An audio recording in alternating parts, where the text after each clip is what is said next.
قبولیت کی اصل جو جگہ ہے وہاں شاید ہی کچھ لوگ جاتے ہیں، سمجھتے بھی نہیں کہ یہ اصل جگہ ہے۔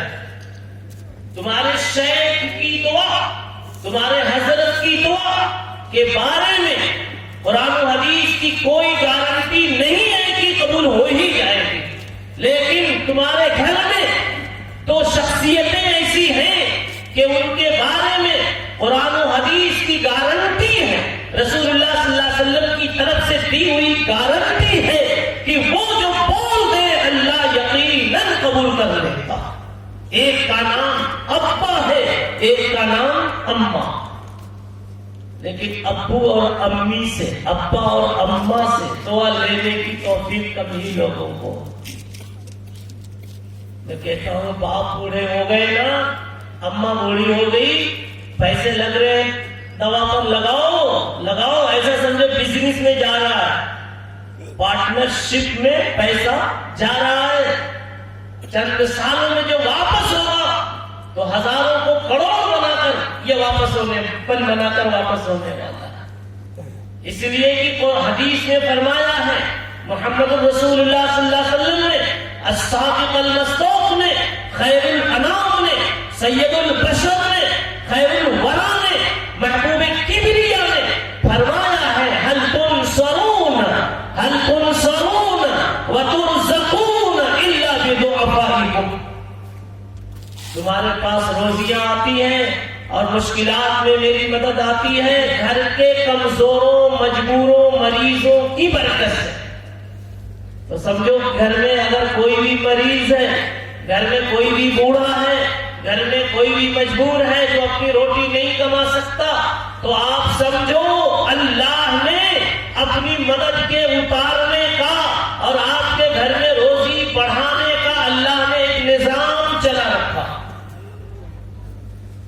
جس دن ابا اماں مر جائیں تو یہ سوچ کے مت رو کہ ابا چلے گئے، ابا چلے گئے، یہ سوچو آج سے روزی کا ایک دروازہ بند ہو گیا، دعا کا ایک دروازہ بند ہو گیا، ان کی برکت سے روزیاں اترتی۔ ایسے ہی صرف ابا اماں ہی نہیں ہے، کسی گھر میں بچے زیادہ پیدا ہو جاتے ہیں، ویسے تو ہونے ہی نہیں دیتے، ویسے تو زیادہ بچے ہونے ہی نہیں دیتے، آپ کو راستہ معلوم ہو گیا ہے تو بریک لگا دیتے، کیا عجیب بات ہے۔ ارے اس بنیاد پر آنے دو نا، آنے دو، جو آ رہے آنے دو۔ کیوں؟ اس لیے کہ کیا معلوم میرے بچوں میں کوئی محراب سنبھالنے والا بن جاؤ، ممبر کا خطیب بن جاؤ، غار حرا کا پیغام سنانے والا، اسٹیج سے غار ثور کی کہانی دہرانے والا اور معراج کا قصہ دکھانے والا بن جاؤ۔ اللہ پوچھیں گے حشر میں کیا لائے میرے لیے، کہہ دینا میں تو آگے آ گیا ہوں اور ہدیہ آپ کا پیچھے آ رہا، میں تو آگے آ گیا ہوں، ہدیے کی گٹھڑی پیچھے آ رہی ہے۔ کہا کیا ہے کی گٹھڑی میں؟ تو ایک لڑکا ہے وہ دیکھو تراویح سنا رہا ہے، ایک ہے جمعہ کا خطبہ سنا رہا ہے، ایک ہے اسٹیج پر تیرے نبی کی زندگی اور ہسٹری بول رہا ہے، ایک ہے جو کما کے یتیموں، مزدوروں، بیواؤں، بے کسوں، لاچاروں کی خدمت کر رہا ہے،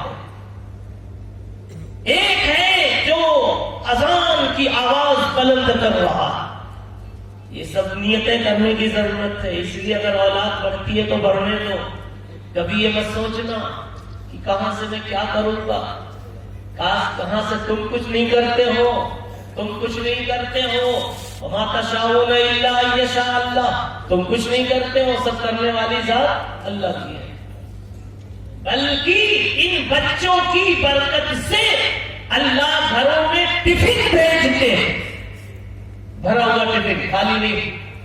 اور جب کھانا امام صاحب کے لیے بھیجیں گے تو امام صاحب اگر 3 روٹی کھاتے ہیں تو آپ 3 بھیجیں گے کہ 4 بھیجیں گے؟ بھائی بولو، کم سے کم 4 تو بھیجیں گے نا، اور زیادہ دل والے ہیں تو 6 بھیجیں گے، شاید کوئی ان کا ساتھی آ گیا ہو۔ آپ جب اتنے دل والے ہیں جی، جبکہ آپ کو دل ملا ہی نہیں ہے، اللہ نے تو آپ کو بخیل کہا، قرآن نے کہا قرآن نے کہا، لیکن آپ ایک آدمی کی جگہ 1.5 آدمی کا 2 آدمی کا کھانا بیچتے، جبکہ بخیل ہے انسان۔ میں کیوں بخیل کہہ رہا ہوں؟ وَقَانَ الْإِنسَانُ قَتُورًا، وَقَانَ الْإِنسَانُ قَتُورًا، 1 نمبر کا بخیل، ابھی تو بخیل تھا، 1 نمبر کا ہو گیا، فعول کا وزن۔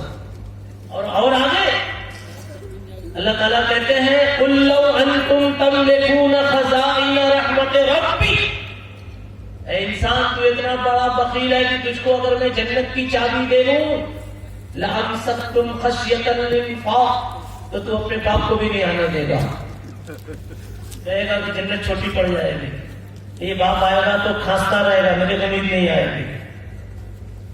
سمجھ میں آئے گا؟ میری مستیوں میں فرق پڑے گا، کوئی بھی وجہ بنا لے گا۔ قرآن نے کہا قُلْ لَوْ أَنْتُمْ تُم اگر پا جاؤ جنت کی چابی، قُلْ لَوْ أَنْتُمْ تَمْلِكُونَ خَزَائِنَ رَحْمَةِ رَبِّي لَأَمْسَكْتُمْ خَشْيَةَ الْإِنفَاقِ، جنت میں آئے گا میرا باپ تو بہت کھاتا ہے، کھا کے ختم کر دے گا، دنیا ہی میں کھاتا تھا 72 روٹی، تو یہاں کھانا شروع کرے گا تو وہ جلدی ختم ہو جائے گی۔ سوچ ہے انسان کی، یہ اللہ نے مثال بتایا انسان کا۔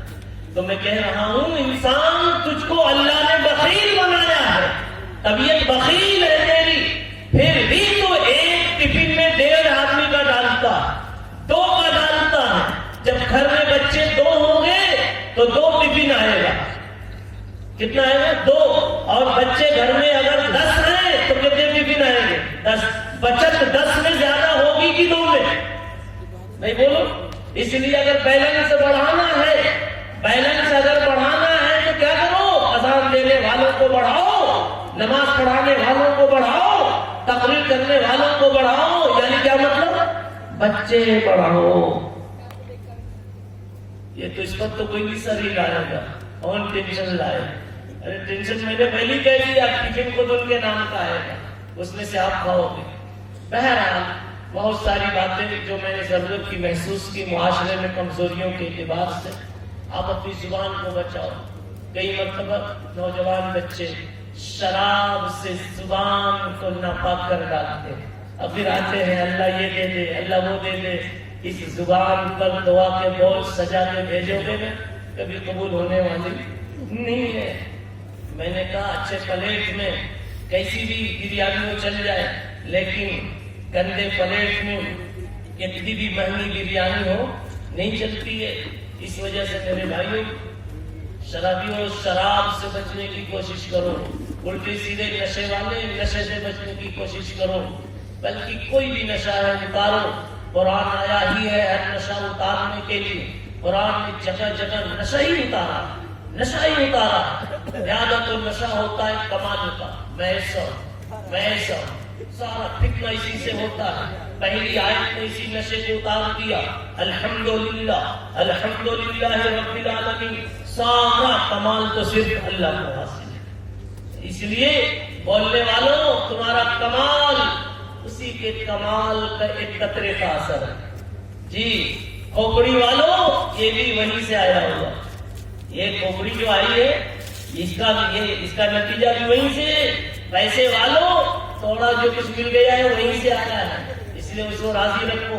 وہ بڑائی کو قبول نہیں کرتا، بڑائی کو پسند نہیں کرتا، لو تو اس کا تو کہنا ہے کہ جو بڑائی سے میرے سامنے آتا ہے اس کی ٹانگ توڑ دیتا ہوں، اس کی ٹانگیں توڑ دیتا ہوں، اسے جینے نہیں دیتا ہوں۔ اس لیے آپ چاہتے ہیں آپ کی دولت باقی رہے، آپ کی عزت باقی رہے، آپ کی حکومت باقی رہے، آپ کا اپنی جگہ پر مقام باقی رہے، نام باقی رہے، تو آپ چھوٹے بن کے رہو، چھوٹے بن کے رہو، شاکر بن کر کے رہو۔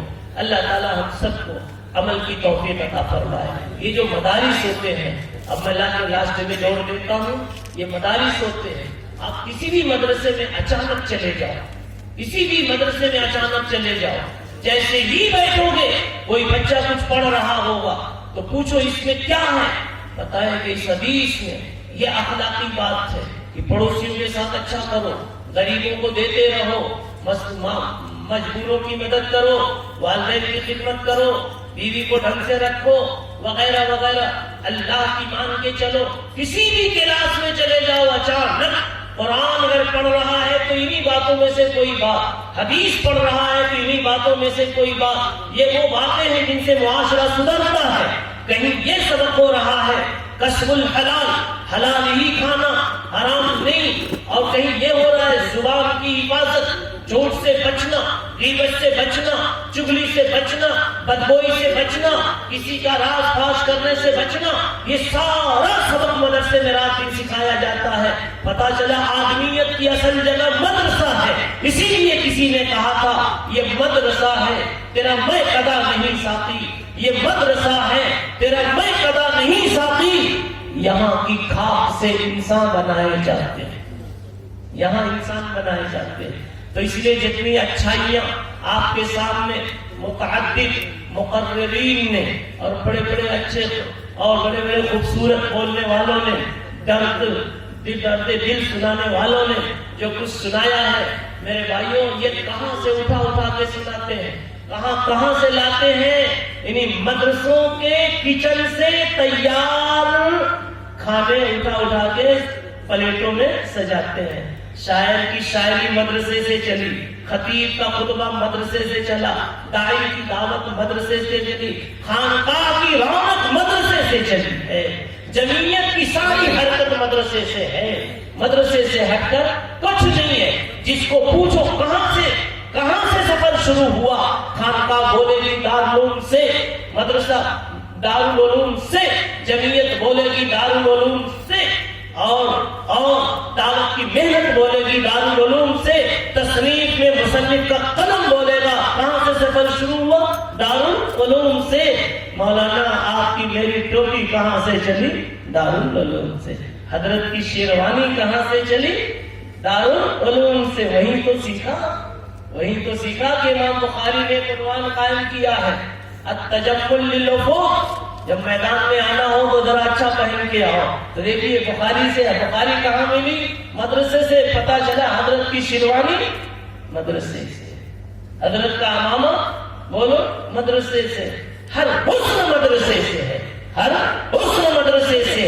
اسی کو کہا گیا یہ مدرسہ ہے تیرا میں قدا نہیں ساقی۔ یہاں کی کھاک سے انسان بنائے جاتے ہیں۔ اور میں اور کہہ دوں، میرے نبی ایک پلان لے کر کے آئے تھے، ایک پلان لے کر آئے تھے۔